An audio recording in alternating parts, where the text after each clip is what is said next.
We got one undefeated. We got one winless guy. It's week 8. Full Flow League. Tony Davis, Spencer Broughton, we're in. We got a lot to talk about today, so let's get right down to it. Last week's matchups. Starting with me versus Jake Hansen. Poor week for Jake. I don't know. One of his worst so far this year. Tony getting 84, easily trouncing him. Yeah, so next matchup is Steve Below versus Holston. Another tough loss for Noob. He's now has 5 losses. He pretty much has to win out. He's in free fall right now. I think he's lost either 3 or 4 in a row since a hot start. And you just don't want to be Noob right now, or ever. Next is Bird with the new name, going with against Tom. This was my matchup of the week. It didn't disappoint. Close matchup, 77-64. Tom yet to get off the schneid, but he's still comfortable playing spoiler the rest of the way. Tom really only averaging about 71, 72 points a week so far this year. Going under that with the 64 last week, and not disappointing with another loss. 0-7, look for a new team name for Thomas this week. Bird and Bees, same record, they just can't separate. Next game is Brian Woods versus Connor Bennett. Connor, after the trade with Joel, convincing win over a good team with Brian.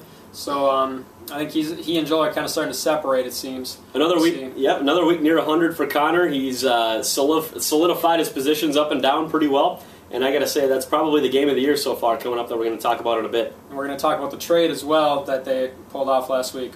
Next matchup is Bedard and Kirby versus Bruff. And then finally, we've got Joel beating Silky, almost doubling, about 114-62. Bad week for Silk. But Joel, as we'll see in a bit here, once again, another huge week.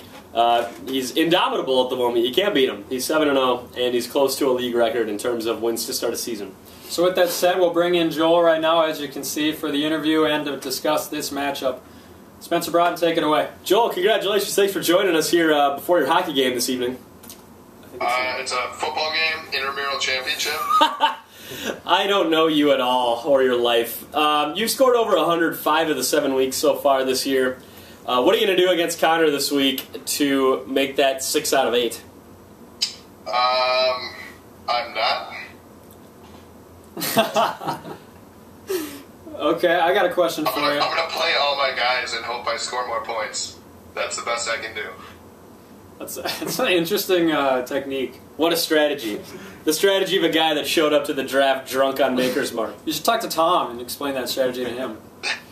Anyway, yeah, you scored, going off of him, you've scored about 105 a week, I think, and I have yet to get to 100. Me too. Briefly, discuss your opinion on the trade with Connor and how you thought it went down and who won, and just give us your thoughts on the trade. Don't like it.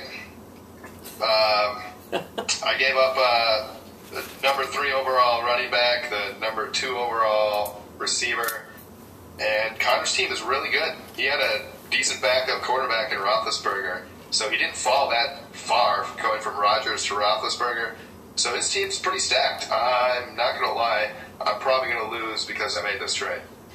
Joel, will you gain any enjoyment out of perhaps, if you do beat Connor this week, tying Noob for the record for most wins to start a season ever, and potentially breaking it next week? Yeah, that'd be neat. Great. Yeah. That's all that needs to be said, I guess. Joel, who are you going up against in tonight's intramural championship? We're going against a bunch of losers that are actually running the intramural league. They're like everyone's boss. So they're in charge of the league, and they have the best team, and it seems like a conflict of interest to me, but we're still going to lose, so it's all right. I have faith in your ability in intramural football. I've seen it in action, and you led me over the middle beautifully a couple times, so I appreciate that. I'm not the quarterback this year. Not the quarterback this year. What? Well, yeah. No one... First year not being the quarterback, it's weird. No one truck sticks chicks in the end zone like you did back at Gustavus. So. She had it coming.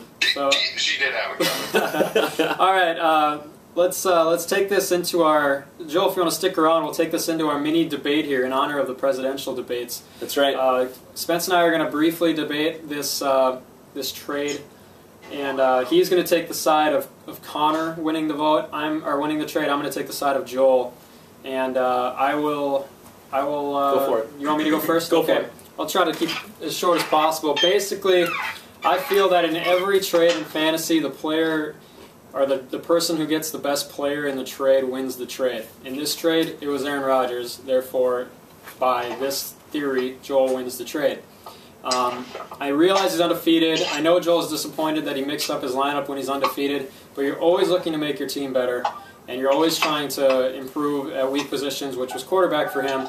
He now has a 40 burger on his menu every week, and he is the scariest team in the league. Having Rodgers as your quarterback is a psychological weapon, I agree with that, but I do believe that Connor got This the is best. Romney face. Right there. And I got to give you daggers back, right? Something like that. I should probably now debate. You look pretty when you do that. Thanks. Connor got the better of 2 of the 3 spots, I believe, in picking up Alfred Morris in place of Willis McGahee and Victor Cruz. I think that was a big upgrade from Torrey Smith. So yes, he does drop about 6 to 7 points a week at quarterback, but I think he more than makes that up at the running back and wide receiver. It's one of those trades that benefits both teams, but I think in the end, I think it benefits Connor a couple more points per week than Joel.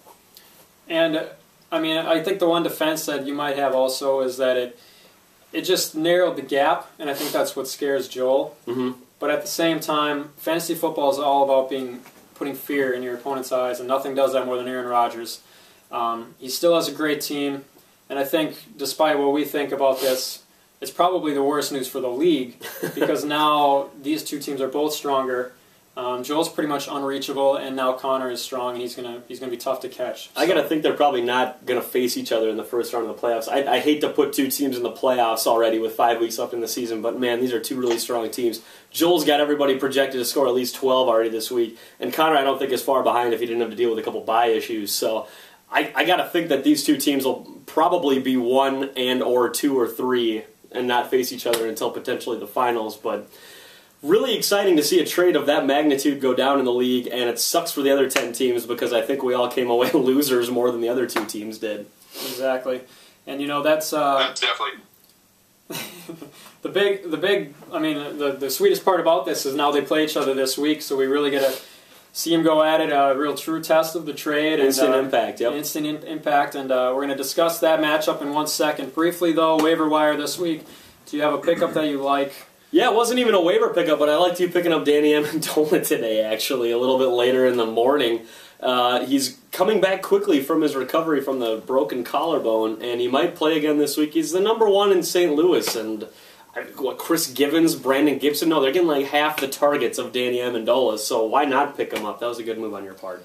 And it's funny, we seem to do this every week. Yeah, it kind of does. But I'm going to go with Jennings. We're really good at fantasy football. It was the obvious pickup with MJD going down. You know, I think you can never have too much depth, and you got a lot of running backs now. So I have to say thank you to Thomas Wick for not making a waiver move once again this week and allowing Rashad Jennings to fall to me at the number 2 waiver spot. All right. Finally, let's go right into our next week's matchups. That's right.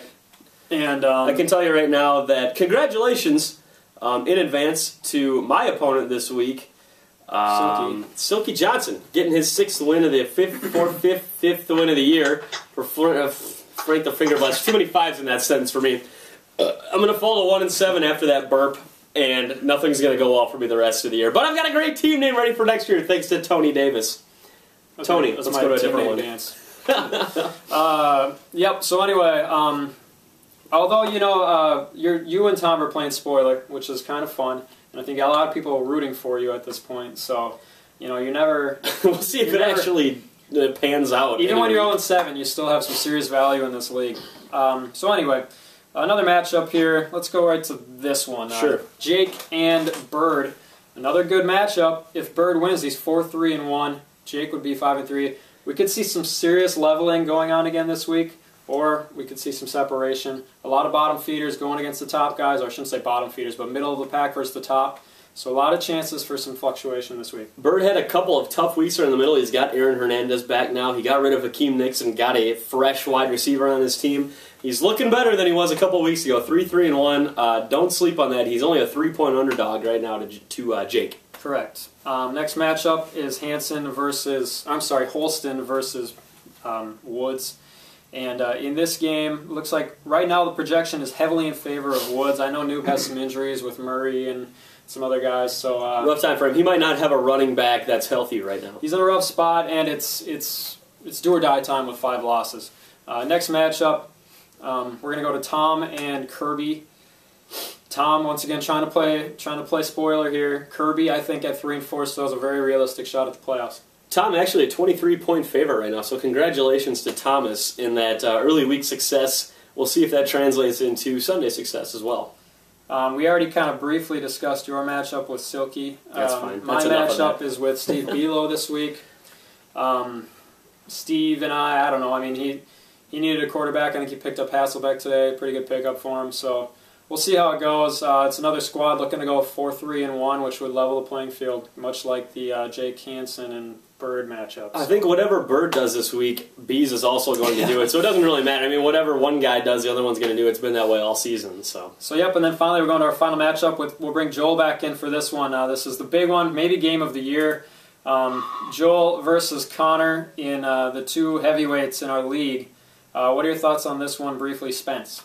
Well, Joel's projection is 14 points under our league record for points in a week, which is ridiculous. 141. Exactly, which is ridiculous in a bye week. But you got Rodgers, he's probably going to score 25-ish against Jacksonville. They'll be up 35, and they'll still be throwing the ball, so it doesn't matter. Connor's projection, 130. Also not small, and they might be the two highest ones of the week right now. Yep, so let's close it out. Joel, what are your thoughts on this matchup? Well, it's a big game. That's what I have to say about that. I hope that it is down to the wire so I can enjoy every fantasy-filled moment of it. That's well said. All I got to say. It's gonna. It might come down to the Sunday night Willis McGahee versus Eric Decker. Yep. No Monday nighters in there right now, so we'll know by. Gophers. Go Gophers. We'll know by Sunday with no Monday nights in this one. So yeah, that pretty much wraps it up for all the matchups. I have one final comment before we depart here and watch the Vikings game tonight, which I'm super excited about. And that is, there was a trade today that did not go through between Bees and Brian. There's a thread on it on the front page of the league, so you can look at that. If you want more information, you could ask me, whatever. But basically, it was our league's first ever multi-week trade. And basically, they wanted to trade 2 players this week and 2 players next week. But there was a little bit of a disagreement. Bees did not want to commit to the entire trade this week, and Brian did not want to rely on maybe Bees backing out for the second part of the trade. So it ended up not going through, but we can discuss that in the off-season, whether we want to even consider multi-week trades in the future. And if we do want to, if it'll come down to a league vote, things like that.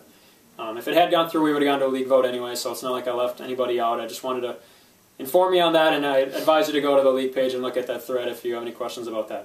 But that pretty much sums it up here, and I'll turn it over to Spence for some final thoughts with Week 8. 5 more weeks of the regular season. Be prepared for a new power poll. You're not going to be surprised at the 1 and 2, but you might be surprised at who is listed a little bit further down the list. Make sure you fill out a full roster. I thought you were dropping an F-bomb. So many Fs in the fuffin' words I say this week. That's all I've got. Full flow. Another couple Fs. Week 8. That's it for me too, and congratulations to Joel for his second mushroom stamp. Joel, your final comment? I love you guys. Yeah. That's beautiful. Let's end on We that. all love each other too. Christmas picture. Bye guys.